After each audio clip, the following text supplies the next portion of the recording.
Outlaw Law is brought to you by Whitaker and Hamer, attorneys and counselors at law. Your law firm for life. Welcome back into the Outlaw Lawyer. We talk legalese each and every week. Your hosts, Josh Whitaker and Joe Hamer. They are the managing partners, Whitaker and Hamer Law Firm. Offices conveniently located Raleigh, Garner, Clayton, Goldsboro, Fuquay-Varina, Gastonia, and Morehead City. And speaking of Morehead City, that's where Cassandra Nicholas is joining us from, and it's always a pleasure to have her. If you have any questions legally that you are facing and you need answers to, you can always call the firm, 800-659-1186. That's 800-659-1186. Leave your contact information, briefly what the call's about. An attorney with Whitaker and Hamer will be in touch, and you can always email your questions to the program, questions@theoutlawlawyer.com, and we will answer those on a future show. Well, guys, I'm a little tired today. I was down, I live here in Raleigh. I was down in the Gastonia office yesterday, so I was down there in Gastonia. I don't know what radio channel we're on down that way, but I was down in Gastonia meeting with clients, so it was good to get down there. I'm more in the Raleigh, Garner, Fuquay offices than I am our other offices, but it was nice to I had some Western. Well, they have Western style barbecue down there. They don't have the Eastern style. Yeah, it's the light tomato base. Yeah, which is, it sounds disgusting to me, but it's not. I mean, I enjoyed it. It was tasty. I wouldn't prefer it that way, but well, if you ever get up to Boone, there's a place, Woodlands. It's in Blowing Rock. They do a nice job. It's a little lighter on the tomato base. A heavy tomato base absolutely ruins barbecue, in my opinion. So the lighter the better. But I'm an Eastern guy. Yeah, definitely Eastern. But I like to sample. I like to sample barbecue wherever. If I'm somewhere that's not Raleigh, Garner, Clayton, Fuquay, I'm somewhere new. Like I'll try any barbecue place. Anyone that I happen to drive by. But so I haven't. The whole point being, I didn't have a chance to really catch up and do my Murdaugh information deep dive, but I know, luckily for us, don't worry, I've got it. Cassandra is knee deep in it. But I know everybody in America knows what's going on, Cassandra. But I was surprised he got to trial this fast. I know it probably isn't very fast, but I feel like we were just talking about him possibly getting charged not too long ago. I feel like we got here quick, but no matter what, the trial is happening. Yeah. So I'm sure everyone is caught up just as much as I am, but I do want to do just kind of like a 30-second recap of where we are currently with Alex Murgaugh. Yeah. So he was a South Carolina attorney. He has since been disbarred, but on June 7th, 2021, that's when his life really started unraveling. That's when his wife and son were murdered. He is the one that found them, called 911. There's a very dramatic 911 call that you can listen to that's been played several times during his trial already. But like a month or two after that, someone attempted to shoot him in the head, and that was discovered within a day or two. He had hired a former client / cousin to attempt to kill him to get insurance money for his living son. Mm-hmm. And it's been downhill since then. So he has a ton of financial crime issues. None of those have went to trial yet. He has 99 charges and 19 indictments for financial crimes. Yeah. For having stolen from friends, family, clients of his law firm, the law firm itself, totaling like $8.7 million. So he is not currently on trial for those. He was charged last year with the murder of his wife and son. So that's the trial that's ongoing right now, is whether or not he did kill his wife and his son, Paul, and his wife, Maggie.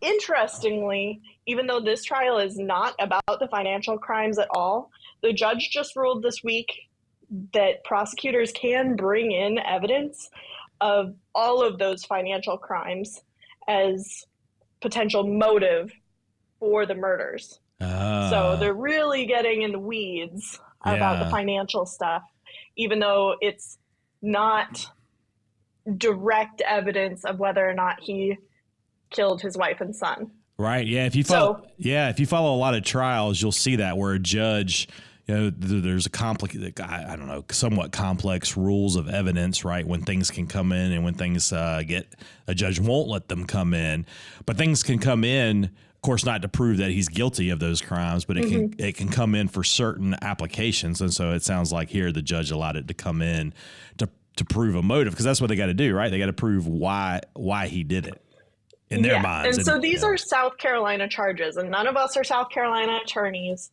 but I did look up the South Carolina statute specifically regarding murder, and it's really short and sweet. Murder is the killing of any person with malice aforethought, express or implied. Mm-hmm. So it's really, this case is hinging on malice aforethought, whether he intentionally killed his wife and son and, planned it ahead of time. It doesn't need to be very long ahead of time. It can be really pretty quickly before the murders. But that's essentially what the financial crimes are coming in for the purpose of showing, is that he had a reason that he thought he needed to kill his family. The only parts that I've really noticed, I saw the defense. I don't know who called the witness, but I've seen like a lot of friends of the family come up and talk about how they don't believe Murdaugh is guilty of this.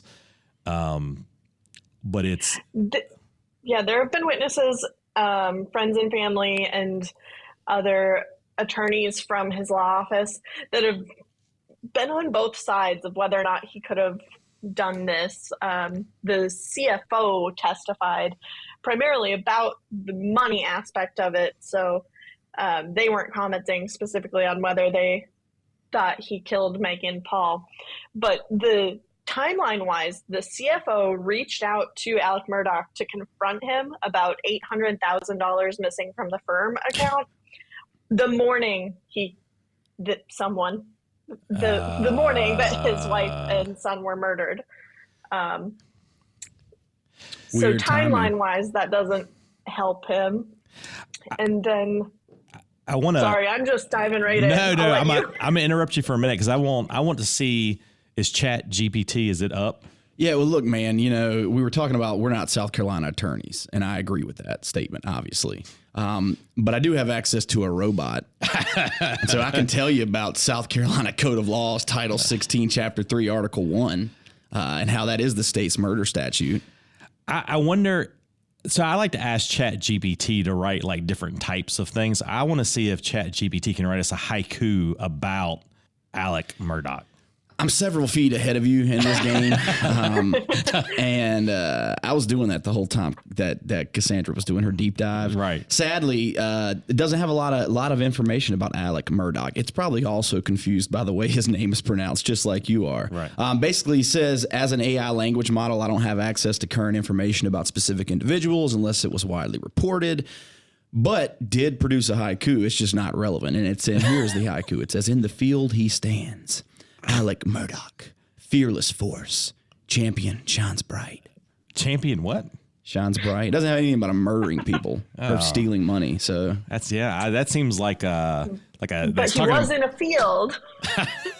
What? While we're looking at this, see if I write a haiku about the current state of Atlantic Coast Conference basketball. Oh, I'm all over it. See if it can pull that. Yeah, you can keep talking. I'll work on it. It's a robot, man. It's going to take a couple of seconds. What stage of the trial are we in now? So what are we the defense? We're not to the defense yet, right? It's still prosecution. No. Oh, we are. Okay. No, we're not. Yeah, we're still in prosecution. They're still calling prosecution witnesses. I think I'm not totally sure of timeline, how much longer they think they have witness wise, but they've got a lot to present. And then even like, this is an interesting trial. It's in a county that's kind of rural in South Carolina, but to pick the jury, they had 900 jury candidates. They had to weed through 900 jury candidates to get down to their 12 jury picks and 6 alternates. Yeah, because who doesn't know about this, right? I mean, that's yeah. Tell you Some who wouldn't be on on the that jury, and that's Cassandra Nicholas. Foreman, come on now. Be shutting down the lawyers. Let me tell you, This is how it's going to go. we don't even need to present evidence. We'll just go. Overruled. What did this thing I've tell only us? been called for jury duty once. Here's your haiku. Once a giant tall, North Carolina now falls short. Basketball struggles. Is that what it says for real? Yeah, it's literally what it says. Genuine. That's genuinely. Why are you chuckling looking at me? I mean, Look, you're just mean. clip that. Take a picture of that. All right. We'll put it as the background. That's legit. Yeah, I like that. Yeah. Now, is that your chat bot or is that just a chat bot? I don't have my chat bot. This is all of our chat bot. This could be anyone's chat bot.